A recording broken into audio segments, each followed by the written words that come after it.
Modern life is obsessed with freedom. More choices, more options, more customization, more possibilities. And at first glance, it sounds like progress. And in many ways it is. The ability to choose how you live, who you love, what you believe, where you work, what kind of life you build. These freedoms matter deeply. But somewhere along the way, something strange happened. Choice stopped feeling liberating and started feeling heavy. Quietly, invisibly, modern life transformed freedom into a form of psychological exhaustion. Not because humans dislike choice entirely, but because the human mind was never designed to live inside infinite possibility.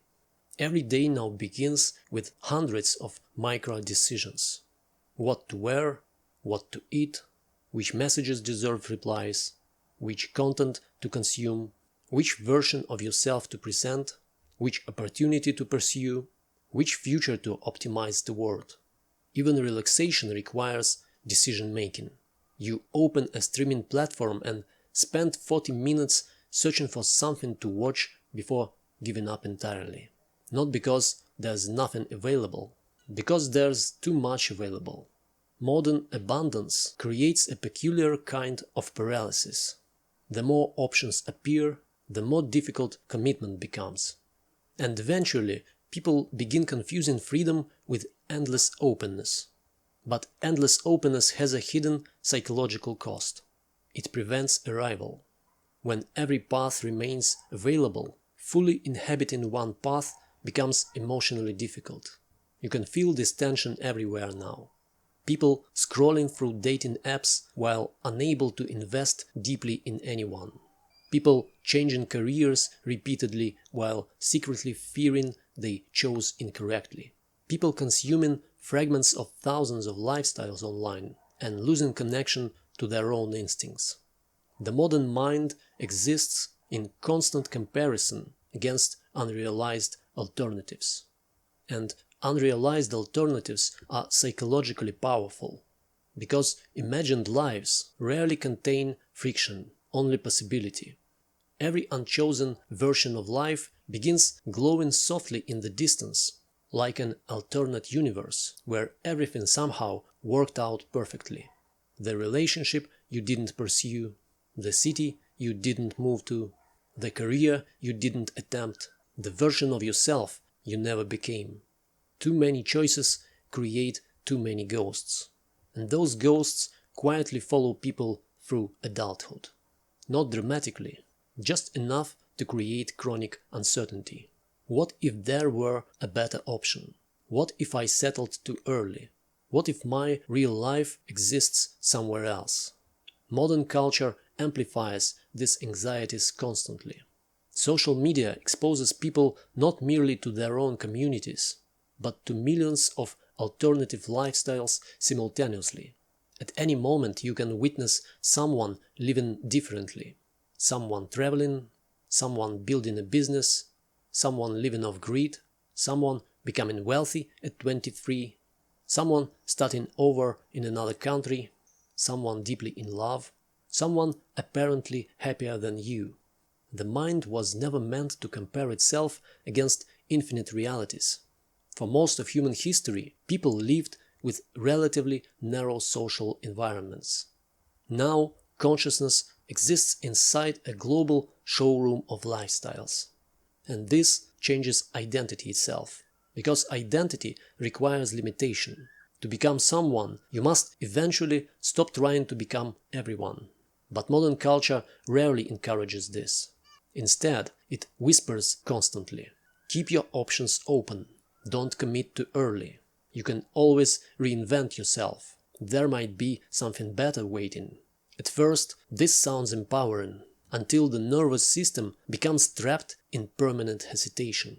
Because commitment always closes doors, and modern people increasingly fear closed doors.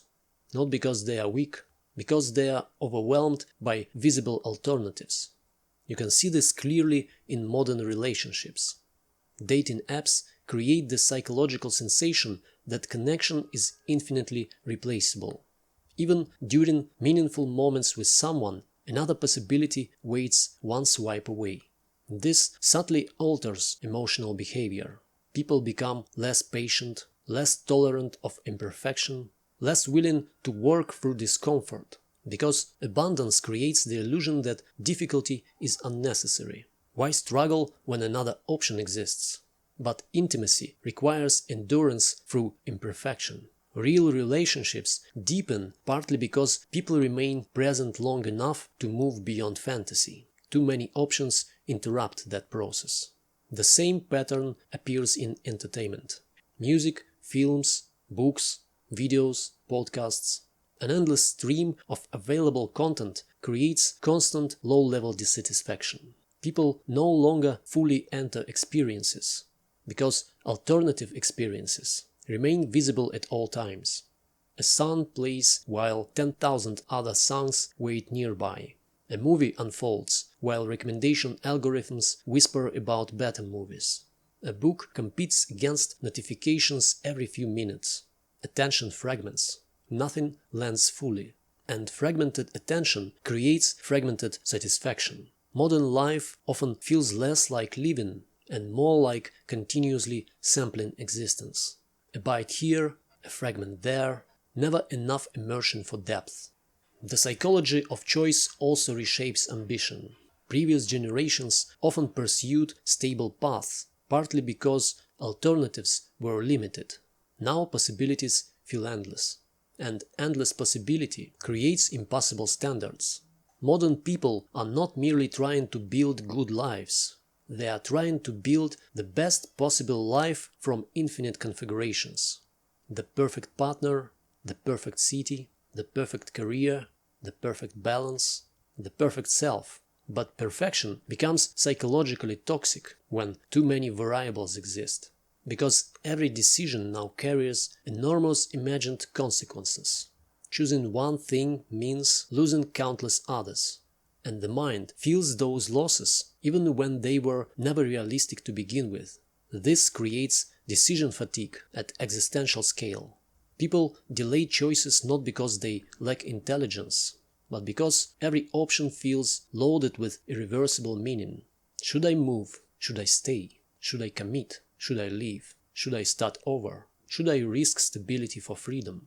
Modern life demands constant identity decisions without providing stable frameworks for certainty, and uncertainty drains the nervous system, especially when people believe they must optimize every decision perfectly. This is why so many people feel secretly exhausted despite living relatively comfortable lives. Not simply from work, from endless evaluation, constantly calculating, comparing, reconsidering, researching. The modern mind rarely rests inside decisions. It hovers above them anxiously, like a helicopter circling its own life. And beneath this anxiety lies another hidden problem. Too many choices weaken intuition. When external possibilities become infinite, internal signals grow quieter.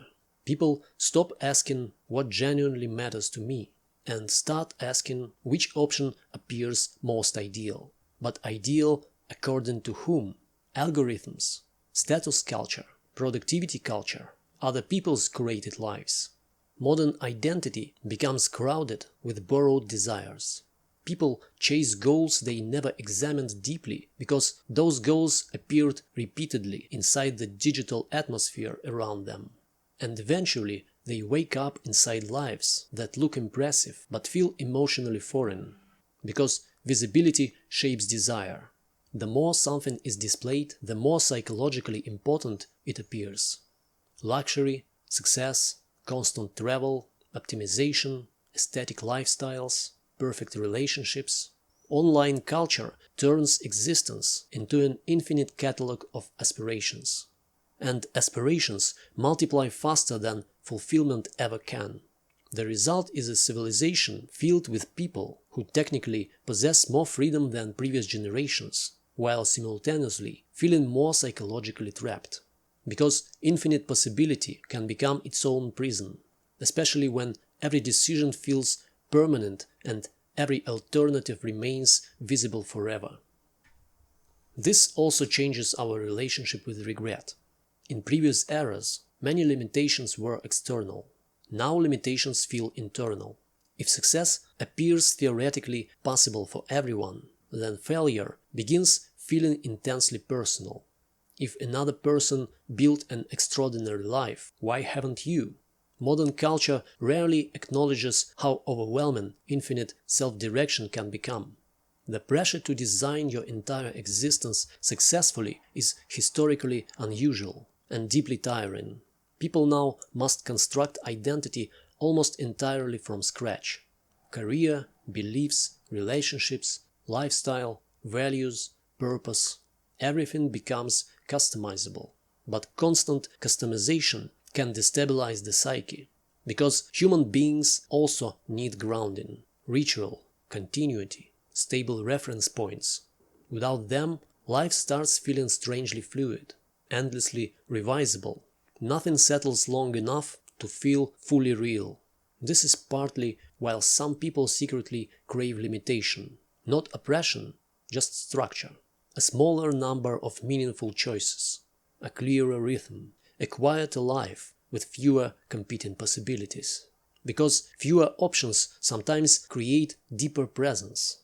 When there are fewer distractions, attention strengthens. When alternatives disappear, appreciation grows. When commitment deepens, meaning often follows. This is difficult to modern culture to accept, because consumer society depends on perpetual openness.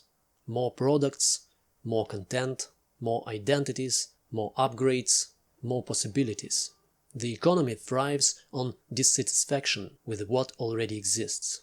But the human nervous system does not necessarily thrive under the same conditions. Sometimes peace emerges not from expanding options endlessly, but from narrowing focus intentionally. Choosing a path and allowing yourself to inhabit it fully, choosing relationships and staying long enough for depth to emerge, choosing values instead of endlessly collecting identities. There is something psychologically stabilizing about commitment, not because certainty becomes guaranteed, but because commitment reduces internal fragmentation. It allows energy to gather instead of scattering constantly across imagined alternatives. And maybe this is what many people are truly starving for now. Not unlimited freedom, relief from endless possibility, relief from endless comparison, relief from perpetual optimization, relief from the exhausting pressure to design a perfect life. Because no life feels perfect from the inside. Every path eventually contains boredom, difficulty, sacrifice, doubt. But modern culture keeps showing people edited glimpses of alternate realities without showing the hidden costs attached to them. So people remain psychologically haunted by lives that never truly existed. And perhaps maturity partly means accepting something difficult.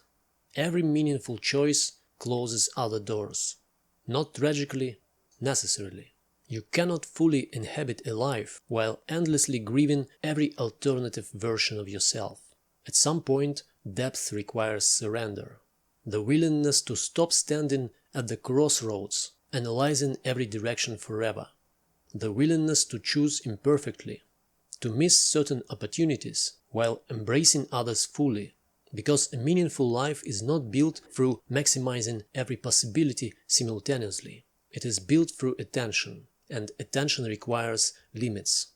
A river gains power because its movement becomes concentrated between boundaries. Without boundaries, water simply spreads thin across the ground. Human energy works similarly. Without commitment, identity disperses. Without limits, desire multiplies endlessly. Without focus, experience loses depth. Perhaps this is why some of the happiest moments people experience now feel strangely simple. Cooking dinner with someone you love, walking familiar streets at night, reading one book slowly, having a small circle of close friends. These moments contain limitation, and limitation allows presence. The modern world teaches people to fear missing out, but constantly fearing missed possibilities often causes people to miss the life directly in front of them. A person staring endlessly at every open door may never fully enter any room. And maybe peace begins when the mind finally stops treating life like an optimization puzzle with a perfect solution hidden somewhere else. Maybe peace begins when you accept that every life contains loss. Every path excludes other paths. Every identity sacrifices other identities. But that is not failure. That is the structure of existence itself. A meaningful life is not the life with the maximum number of options preserved. It is the life you are finally willing to inhabit completely. Thanks for watching. If you like content like this, please consider subscribing. See you the next time, and until then, stay free and unique on your journey to your personal true north.